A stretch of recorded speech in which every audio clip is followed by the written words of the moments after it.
오늘은 두 가지를 묵상해 보려고 합니다. 하나님이 받으시는 예배는 어떠한 것인가 라고 하는 것이고, 우리가 제사장으로서 어떤 모습으로 예배하며 살아갈 것인가 라고 하는 것을 묵상해 보려고 합니다. 오늘 아론의 장남과 차남이 하나님으로부터 징벌을 받아 죽게 되는 안타까운 일이 벌어집니다. 하나님 앞에서 분향하다가 죽임을 당합니다. 2절에 보니까 불이 여호와 앞에서 나왔다 이렇게 이야기를 하는데, 이 불은 바로 심판의 불을 말합니다. 바로 앞장인 이제 9장 끝부분에서 하나님은 모세와 아론이 규칙대로 하나님이 정하신 법대로 제사를 정말 잘했다라는 것 때문에 기쁘게 받으셨다라는 증거로 영광의 불을 내려주셨습니다. 그런데 10장에 지금 나오는 이 불은 전혀 다른 불입니다. 심판의 불입니다. 이유가 무엇입니까? 1절에 보니까 아론의 아들 나답과 아비후가 여호와께서 명령하시지 아니하신 다른 불을 담아 여호와 앞에 분향했다라고 합니다.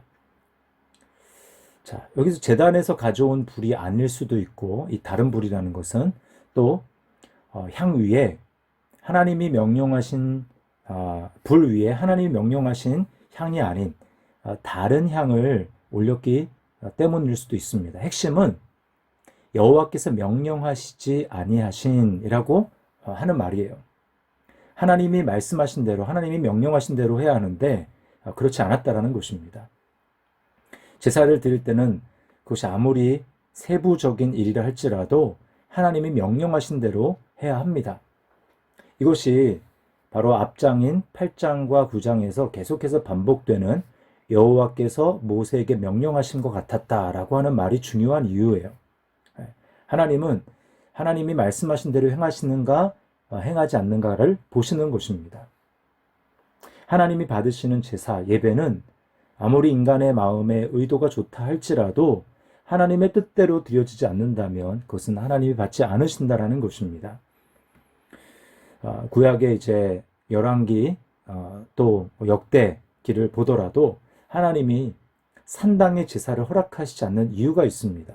그것은 바로 하나님이 자기 이름을 두시려고 약속하신, 정하신 곳이 있다라는 것입니다. 그것은 바로 예루살렘 성전이라는 것이죠. 근데 그 성전을 두고 다른 곳에서 예배한다, 그것은 하나님이 받지 않으신다라는 것입니다.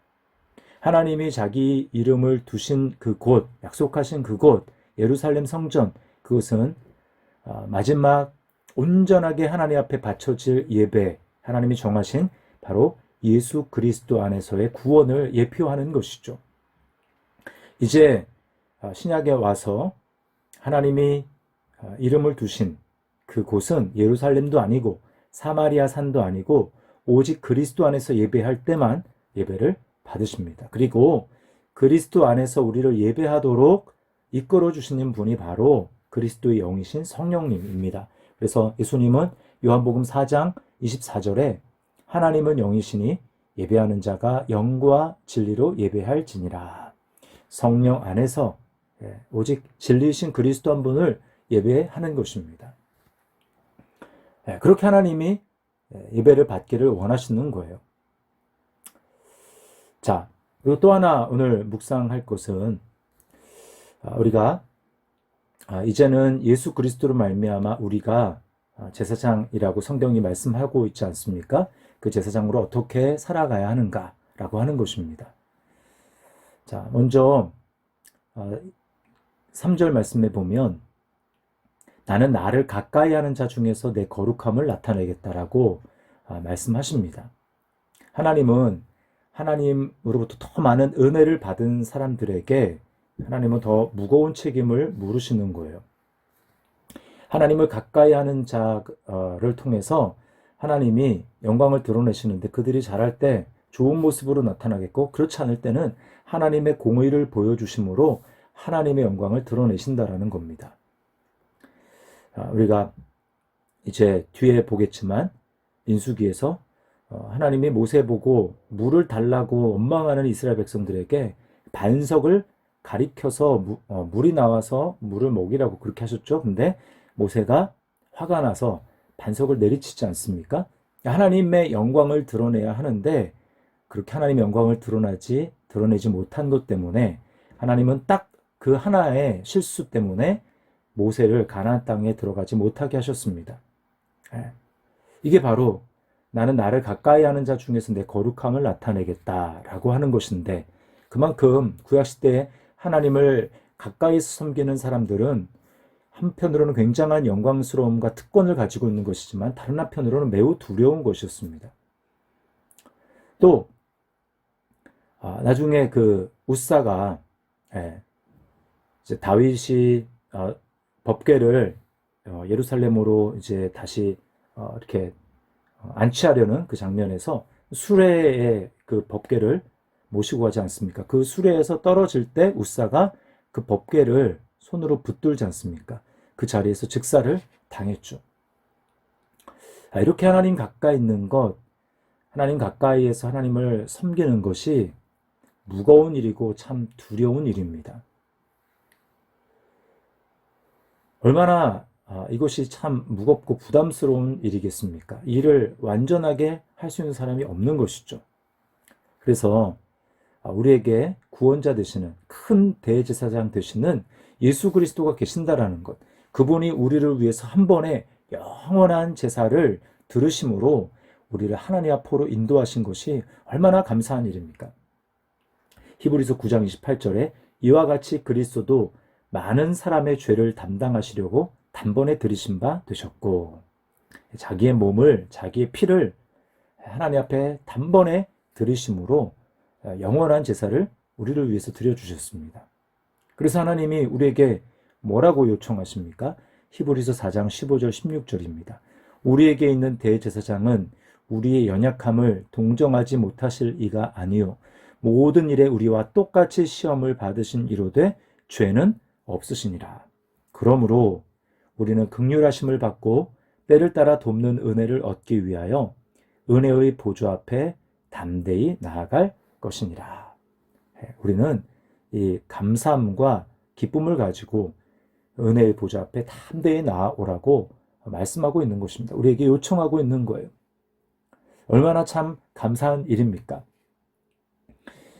자, 그러면서 오늘 8절부터 11절까지에 대해서는 하나님이 아론에게 직접 이렇게 말씀하고 있습니다. 특별히 9절에 너와 내 자손들이 회막에 들어갈 때는 포도주나 독주를 마시지 말라. 그리하여 너희 죽음을 면하라. 이는 너희 대대로 지킬 영영한 규례라. 10절에 그리하여야 너희가 거룩하고 속된 것을 분별하며 부정하고 정한 것을 분별하고, 또 11절에 또 나 여호와가 모세를 통하여 모든 규례를 이스라엘 자손에게 가르치리라.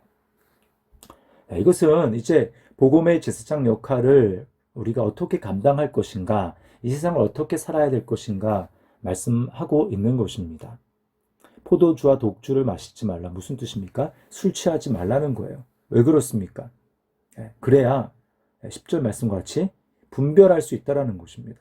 무엇이 거룩한 것이고 무엇이 속된 것이며 무엇이 하나님을 기쁘시게 하는 것이고 무엇이 하나님을 기쁘시게 할 수 없는 일인지를 우리는 분별하며 살라는 것이죠. 성경은 끊임없이 우리에게 이 세대를 본받지 말라고 합니다. 마음을 날마다 돌이키라고 말씀합니다. 새로워지라고 말씀합니다. 그래야 하나님의 뜻을 분별할 수 있다고 말씀합니다. 이 세대는 악한 세대입니다. 마귀가 이 세상을 장악하고 지배하고 있어서 자칫 우리가 세상의 마음을 빼앗기면 우리는 떠내려가는 삶을 사는 거예요. 영적으로 잠자는 삶을 살아가는 것입니다. 그래서 이 세상의 술에 취해서 하나님의 뜻을 분별하지 못하고 세월을 허비하며 살아가는 것이죠. 오늘 제사장인 아론에게 독주를 마시지 말라, 술 취하지 말라라고 말씀하시는 것은 바로 우리를 향해서 말씀하는 것입니다. 그래야 11절에 모든 규례를 이스라엘 자손에게 가르치리라. 우리를 통해서 정말 이 세상 가운데 어떻게 살아가야 하는지, 보이지 않는 하나님을 어떻게 하면 살아계시는 것을 사람들로 하여금 보게 할 것인지, 느끼게 할 것인지, 우리가 깨어있는 삶을 살아갈 때 가능하다는 것입니다. 우리가 깨어있는 삶을 살아가게 될 때 자녀들에게 어떻게 살아야 할지를 보여줄 수 있다는 것입니다. 에베소서 5장 18절에 바울 사도가 명령한 말씀을 기억하십시오. 술 취하지 말라. 이는 방탕한 것이니 오직 성령으로 충만함을 받으라.